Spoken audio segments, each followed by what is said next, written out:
everybody. How you feeling?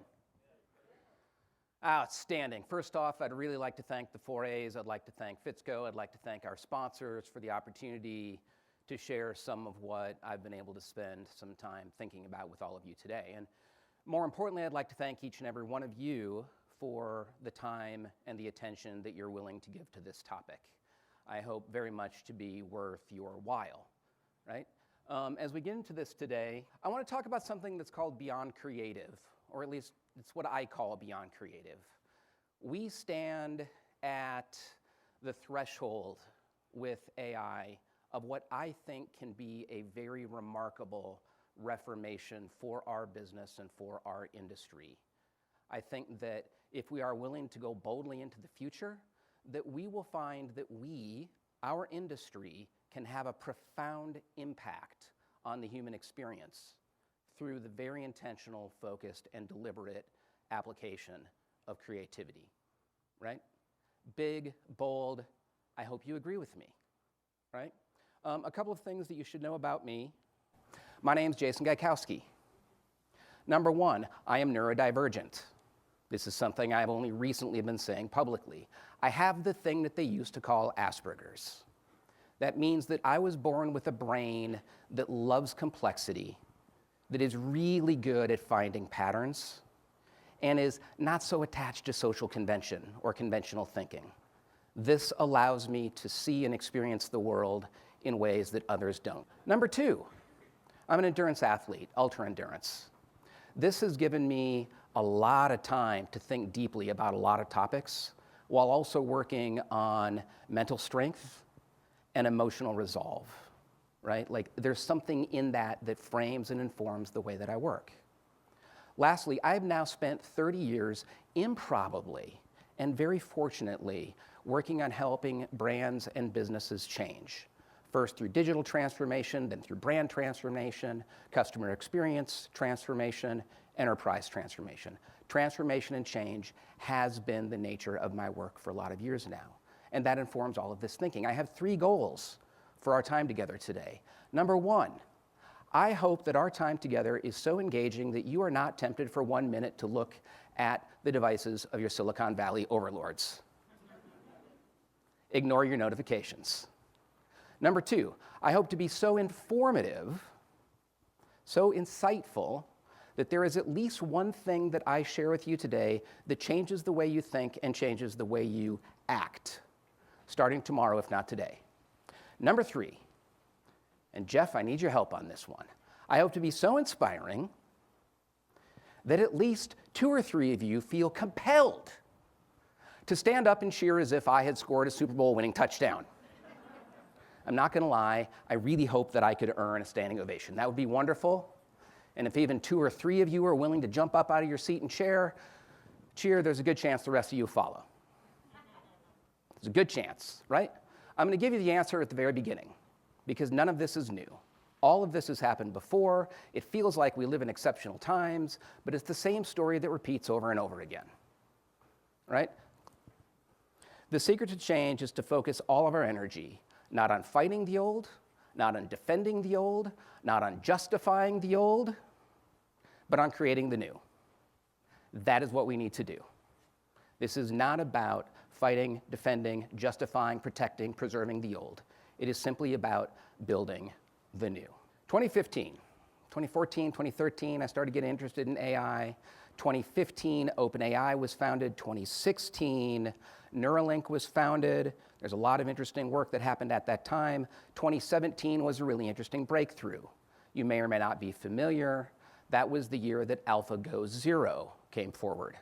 AlphaGo Zero was an AI application that taught itself to play the game of Go. And it was able to beat the most advanced AI that had been taught to play the game Go, which was able to beat the top masters of the game in the world. The game of Go, if you're unfamiliar with it, is several orders of magnitude more complex than chess. There are more possibilities in the game of Go than there are atoms in the universe, right? And I found this very, very interesting. This led me to, in 2018, when I was invited to speak at a Marketing Innovation Day, I posed the question. the game of marketing as we have been playing it. The right message, to the right person, at the right time, backed by data and measurement. I'm like, that seems less complex than all of the atoms in the universe. How long could it be until that game could be thoroughly and completely solved and played better by machines than we could ever play it? How long would it be until the game of marketing as we have been playing it would in fact be game over? Now, a lot's been happening since then, right? A couple of years ago, we saw the emergence of a new generation of generative AI, which has progressed rapidly, right? The left visual and the right visual were separated by less than a year, and that was a year ago. This is how fast things are moving. We now live in a world where we absolutely positively know AI can generate paintings and visual art at the level of a historically grand master. We now live in a world where AI absolutely positively can be a collaborator with what some would argue is the greatest rock band ever to create the final song and win a Grammy. We now live in a world where we can resurrect the artistic intelligence of a grandmaster and create a new documentary film. We live in that world, right? I find this fascinating. We live in a world where anybody can go on YouTube and find tutorials on how to use AI that can create films. This is not only how fast is the technology advancing, it's how cheap and widely distributed and accessible it is. And because it's cheap and accessible and widely distributed, this is actually fueling an explosion of creativity in our society and in our culture. If you're willing to go down the rabbit hole, you can go on YouTube. You will find people who have reimagined Gilligan's Island in the style of a grindhouse movie from the 70s, in the visual style of a film medium from the 50s. And this is not a one-off example. If you simply go on YouTube and go down the Super Panavision 70 rabbit hole, you can lose an entire weekend, and maybe more. And that's only one vein of experimentation and creativity. And these are not agency people doing this. These are people doing this, right? This is amazing. Now, it's going so fast that our ability to measure how good it's getting is being challenged, because the human mind's ability to conceive of the tests that we use to test the quality of the thing, like we're pushing up against the boundaries of it. That's how fast this is moving, and this headline is from like a month ago, right? Things are only getting faster then because all of a sudden DeepSeek shows up and challenges the assumptions about how expensive it has to be. I think it's very probable, if not inevitable, that this becomes as high quality, as low cost as high definition televisions, right? Think about that. So here we are today, and I'm sure all of you read and hear and are exposed to a lot of things that like, human creativity, there's no substitute for it. Like,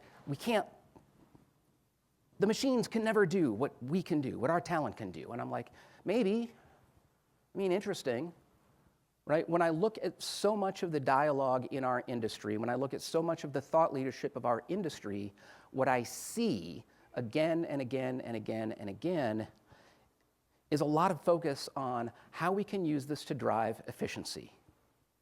And we absolutely can. We can increase year-over-year productivity. We can speed delivery time. We can reduce costs. We have to try and keep the finance people from asking questions like, how many less people do you need on this team since you're using AI? Which then results in me asking the finance people, I don't think we need finance people. That work is really suitable for being outsourced to AI. right? There's a lot of dialogue in our industry right now, and certainly we're seeing evidence that AI and AI platforms offer us an opportunity to forge different and more collaborative kinds of relationships with clients that may in fact make us more effective at engaging consumers and influencing culture. I think there's some truth to that. I think we're seeing evidence of that, right? I see an awful lot of discussion, including from our own Chief Innovation Officer, Brian Yamada, that AI offers a promise of opening up new forms and new formats of storytelling. And I think that's absolutely true. I think we could have an entire 1-hour talk focused only on AI's potential to open new forms and formats of storytelling, right? We see in some of the thought leadership that our folks are creating that suggests that the role of creatives may be less focused on the act of creation and more focused on the act of curation. And I think that there's some real evidence to suggest that that's already happening, right? And we talk about that at length as one of the trends in Future 100 that came out, I don't know, a couple of weeks ago, right? I think all of these things are true. I think there's plenty of evidence in the world to support it. But I can't escape this question. Are we still focused on the right message to the right person at the right time? As we are imagining how we can use AI, it seems to me like we're mostly focused on how can we play the game better. That we will have our strategists and we will have our account people and we will have our creatives, and we will be augmented by these incredibly powerful technologies to just continue to do what we're already doing. Are we just focused on trying to play the game that we already play, but play it better? And I think the real question, and I think the real opportunity, is not how do we play the game better? I think the opportunity is how do we play a completely different game? Or maybe not a completely different game, but a better game. And I think history has something to teach us about this. As I said before, we already have the answers. None of this is new. It has all happened before. It'll all happen again. And when we look at the arc of creativity, and when we look at these event horizons that we as a species have encountered, you can begin to discern a predictable pattern.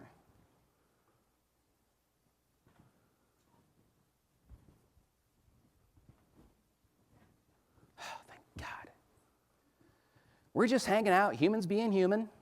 40,000 years ago, wham, the upper Paleolithic revolution happens. And like, boom, cave paintings happen. Kind of remarkable, don't you think? Sort of revolutionary.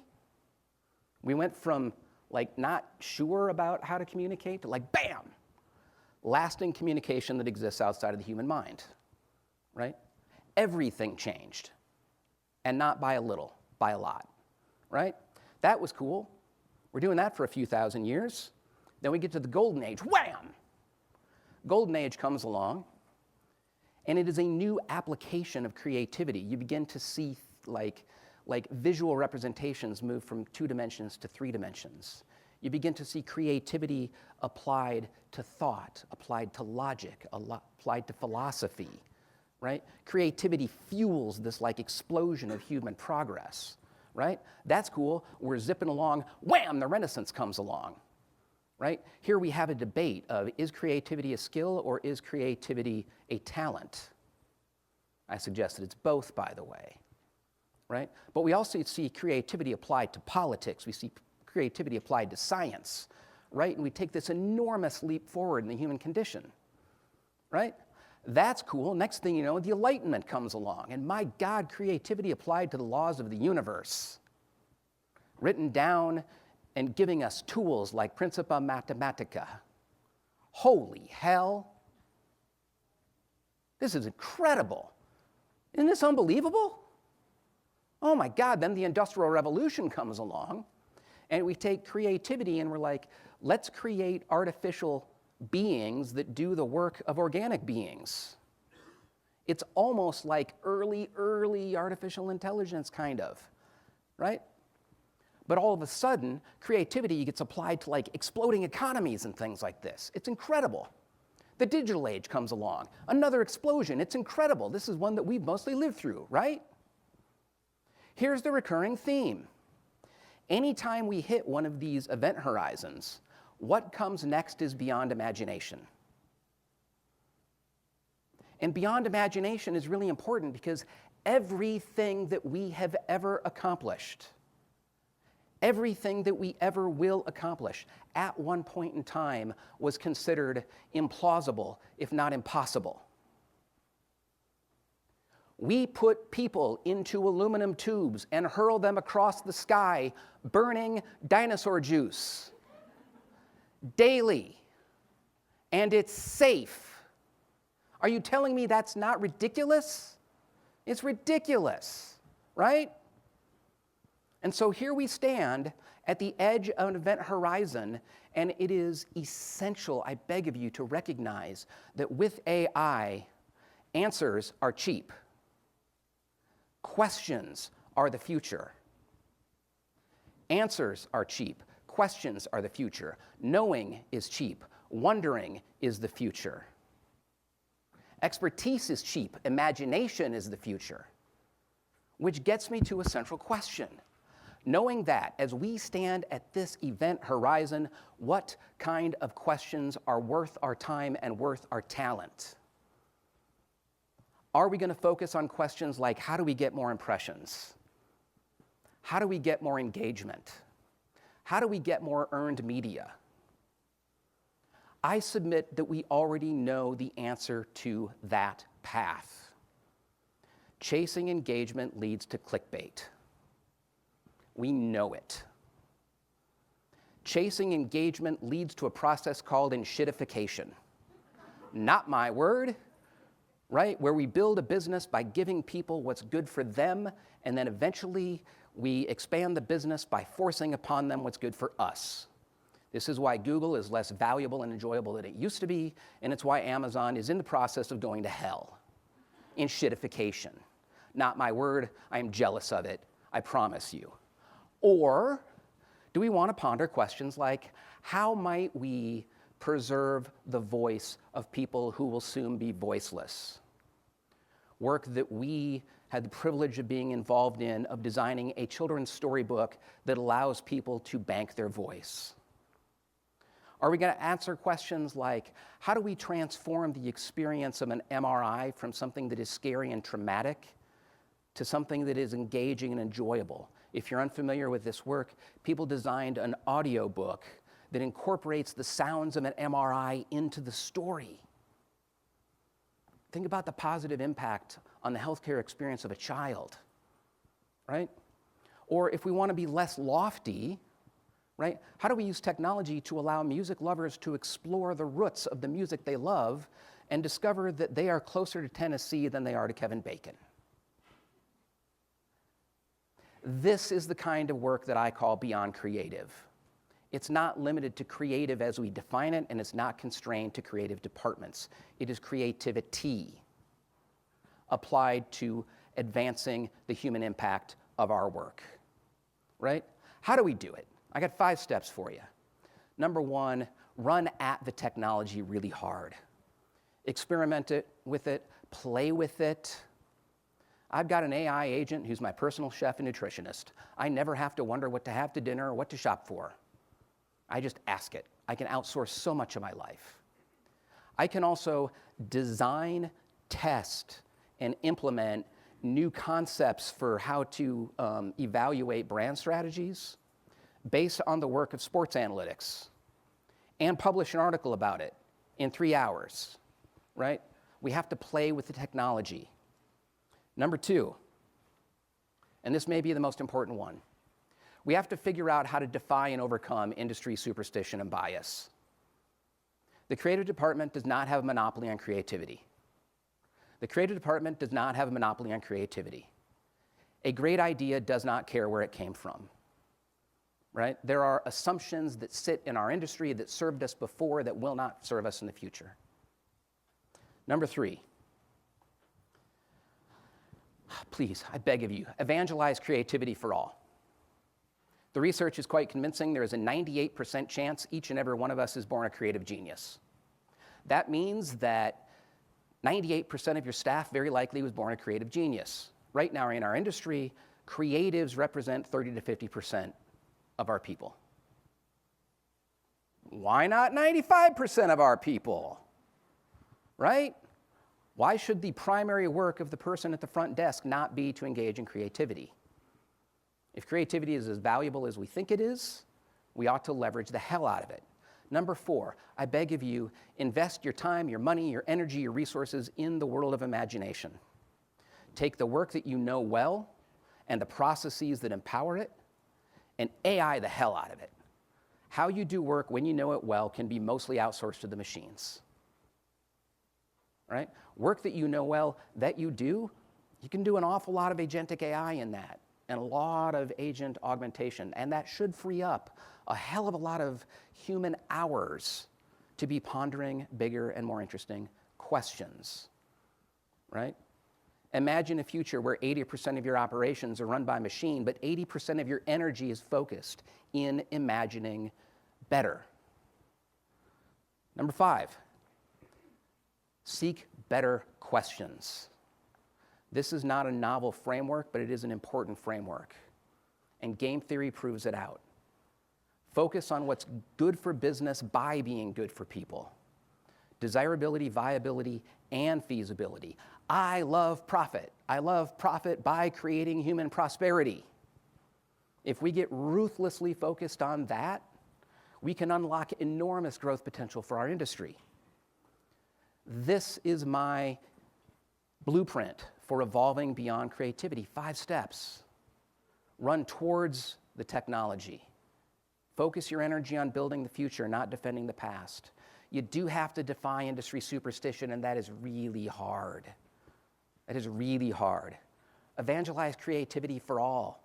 Creative directors should not be creative controllers. They should be creative teachers, bringing out the best and better creative confidence of the people that may not already have it. Invest in imagination, invest in imagination, invest in imagination. And last but not least, simply seek better questions. And I leave you with 2 final thoughts. And I've studied the evolution of business going back to the evolutionary origin of business. And I can promise you, the most effective, the most efficient, the safest, the surest, the best bet, the single best way to maximize customer lifetime value is quite simply to focus all of your energy on maximizing the value that you provide to a customer's lifetime. And if we can do that, and we can do that with arm in arm with AI, we absolutely positively can maximize an opportunity beyond creative. Thank you so much. I'm Jason Gaikowski, and we are VML. Yes! Yes! God bless all of you that stood. Jason, thank you so much. One quick question. We are a little over on time, so one quick question for you, though. How have your expectations of your teams changed as they've incorporated AI tools in the way that they're working? You mentioned everyone can be creative, but what are some of the things that you're sort of looking for from them? Well, you know, I'm actually part of a task force right now driving the adoption of AI through our agency. The real thing that I'm just focused on is like, are you using it? Just literally, are you playing, are you experimenting? Because there's gonna have to be an experimentation and play phase in order for people to develop skills and familiarity, right? I don't like pre-built agents. I like teaching people how to build agents, right? And that's the focus area right now that I think is an important first step. Great, thanks so much, Jason. Thank you.